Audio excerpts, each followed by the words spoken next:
ভারতীয় উড়োজাহাজের জন্য আকাশসীমা ব্যবহারের নিষেধাজ্ঞার মেয়াদ আবারও বাড়িয়েছে পাকিস্তান।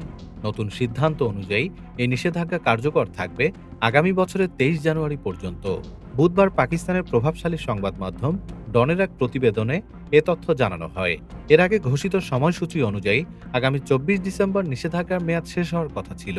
তবে নির্ধারিত সময়ের আগেই পাকিস্তান কর্তৃপক্ষ নিষেধাজ্ঞা আরও 1 মাস বাড়ানোর ঘোষণা দেয়। সংশ্লিষ্ট নোটিশে জানানো হয়েছে, ভারতীয় নিবন্ধিত সব ধরনের উড়োজাহাজের জন্য পাকিস্তানের আকাশসীমা সম্পূর্ণভাবে বন্ধ থাকবে। এই নিষেধাজ্ঞার আওতায় ভারতীয় উড়োজাহাজ সংস্থার মালিকানাধীন, পরিচালিত বা লিজ নেওয়া সব বেসামরিক বিমান ছাড়াও ভারতীয় সামরিক উড়োজাহাজ অন্তর্ভুক্ত থাকবে। ফলে আন্তর্জাতিক রুটে চলাচলের ক্ষেত্রে ভারতীয় এয়ারলাইন্সগুলোকে আরও দীর্ঘ পথ ঘুরে ফ্লাইট পরিচালনা করতে হচ্ছে, যা সময় ও ব্যয় দুই বাড়াচ্ছে।